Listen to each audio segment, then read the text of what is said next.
So 10:14 is the time. I would like to ask what he's done wrong. You know, Prince Charles complained at length about elements of his childhood.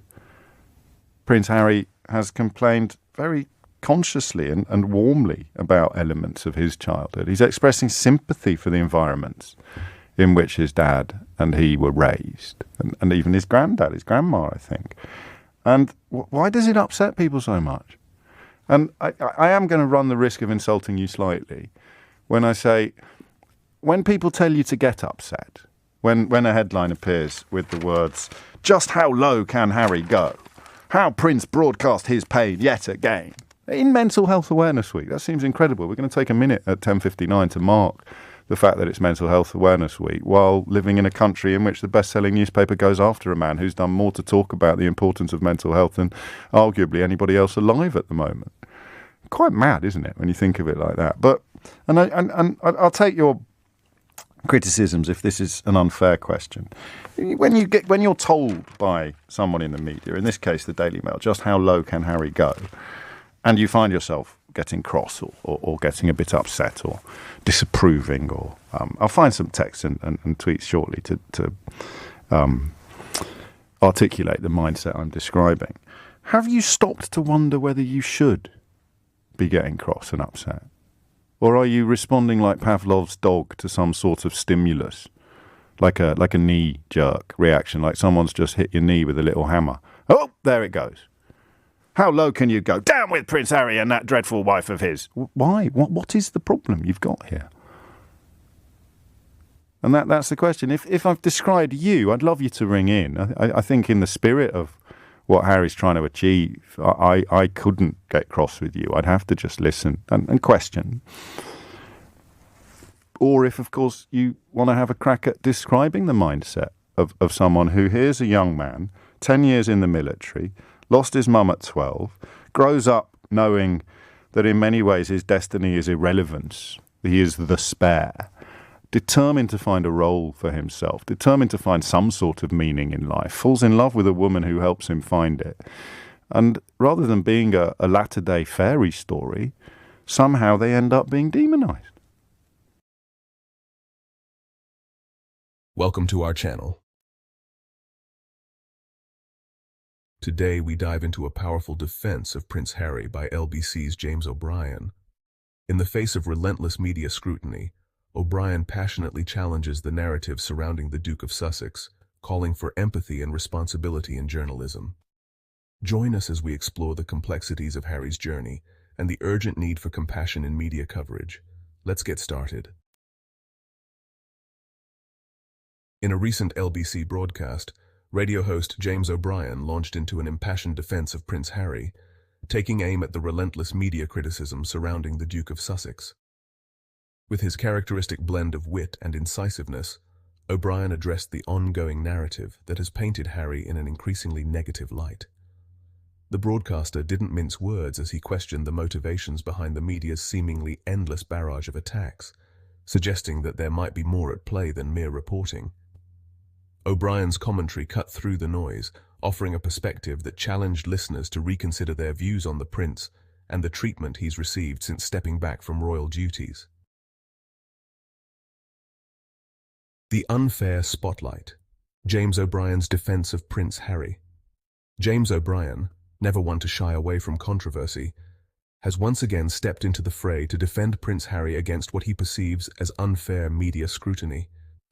In his trademark no-nonsense style, O'Brien took to the airwaves of LBC to lambaste the press for their relentless criticism of the Duke of Sussex. With his characteristic mix of wit and indignation, O'Brien pointed out the glaring double standards applied to different members of the royal family, questioning why Harry seems to bear the brunt of negative coverage, while others escape similar levels of scrutiny. His impassioned defense highlighted the media's seemingly insatiable appetite for sensationalism when it comes to Harry, while also calling out the hypocrisy of those who claim to uphold traditional values, yet contribute to the very circus they purport to despise. Prince Harry, a royal struggle for mental wellness. Now let's talk about Prince Harry's mental health, shall we? It's no secret that the lad's been through the ringer, and I, for one, applaud his courage in speaking out. He's laid bare his struggles for all to see, and that takes guts, especially when you're in the public eye 24/7. Can you imagine the pressure? Born into a family where your every move is scrutinized, where tradition and duty often trump personal well-being, it's enough to do anyone's head in. Harry's openness about his battles with anxiety and depression isn't just brave, it's a bloody lifeline for others who might be suffering in silence. And let's be honest, being a royal isn't all fancy hats and waving from balconies, is it? The constant media circus, the expectations, the loss of his mother in such tragic circumstances, it's a wonder he's held it together as well as he has.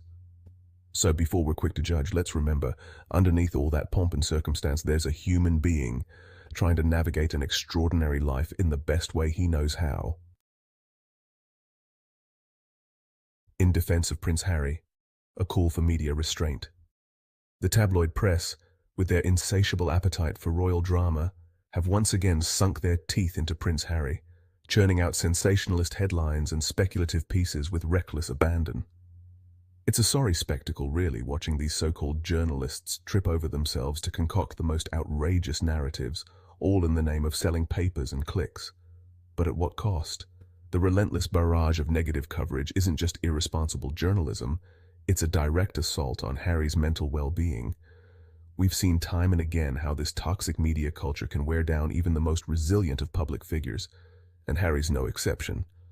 It's high time we took a long, hard look at the damage being inflicted and asked ourselves, is this really the kind of society we want to be? Royal Scrutiny, the echoes of Diana in Harry's struggles.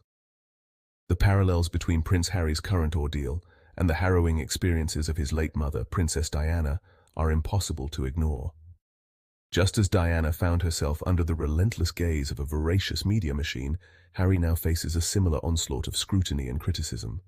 It's as if the press, having learned nothing from the tragic consequences of their pursuit of Diana, have simply found a new royal target.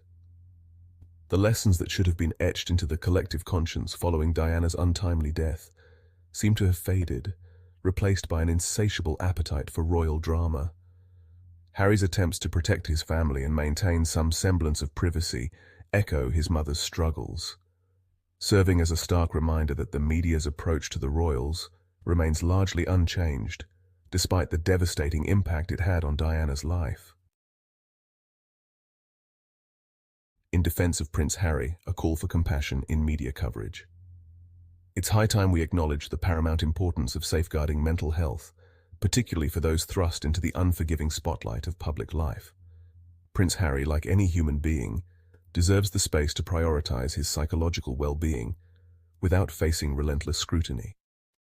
The media's obsession with dissecting every move and statement made by public figures often overlooks the very real emotional toll such attention can exact. We must foster a culture of empathy and understanding in our reporting, recognizing that behind the royal titles and public personas are individuals grappling with the same vulnerabilities we all face. It's not just about selling papers or generating clicks. It's about responsible journalism that respects the mental health of its subjects. Let's challenge ourselves to approach these stories with more nuance and compassion, remembering that kindness should never be compromised in the pursuit of a headline. LBC's James O'Brien stands up for Prince Harry against media onslaught. In the midst of the media frenzy surrounding Prince Harry, it's crucial to remember the weighty responsibility that journalists and news outlets bear. The press wields considerable influence over public opinion, and with that power comes an ethical obligation to report accurately and fairly. While scrutiny of public figures is par for the course, there's a fine line between legitimate criticism and sensationalism that borders on harassment. It's high time we held media organizations accountable for their actions, demanding a higher standard of journalistic integrity. After all, the court of public opinion can be ruthlessly unforgiving, and it's the duty of responsible media to provide balanced, thoughtful coverage rather than stoking the fires of controversy for the sake of clicks and views. Prince Harry's struggle, a nation's shifting perspective. There's been a palpable shift in the air, hasn't there? A growing swell of support for Prince Harry that's impossible to ignore. It seems the British public, known for their stiff upper lip, are finally softening. They're beginning to see beyond the tabloid headlines and recognize the flesh and blood man behind the royal title. There's a dawning realization that perhaps, just perhaps, we've been a tad harsh on the lad. People are starting to whisper, then talk, then shout about the need for a bit more empathy, a touch more understanding. After all, isn't that what we'd want for our own flesh and blood?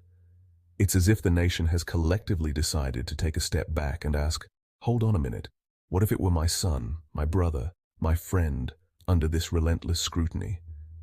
And in that moment of reflection, hearts are opening, minds are changing, and a new narrative is emerging, one of compassion, support, and yes, even admiration for a prince who dared to chart his own course.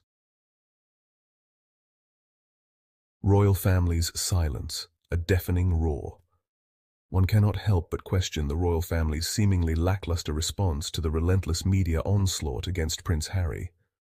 Their silence, far from being golden, appears to be a glaring oversight in protecting one of their own. Surely a family of such historical significance and influence could muster more than a mere shrug in the face of such vitriolic criticism. It's high time the palace took a more proactive stance, implementing robust measures to safeguard the mental well-being of its members. After all, what good is a crown if it doesn't shield those who bear its weight? The royals must recognize that in this modern age of 24/7 media scrutiny, a stiff upper lip alone won't suffice. They need to step up and demonstrate that blood truly is thicker than tabloid ink. Prince Harry's defender, James O'Brien, takes on media criticism.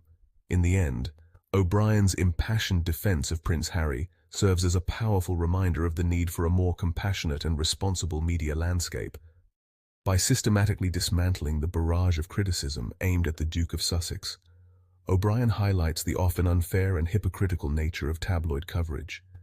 He skillfully points out the double standards applied to Harry compared to other public figures, and passionately argues for a more nuanced understanding of the prince's circumstances and choices.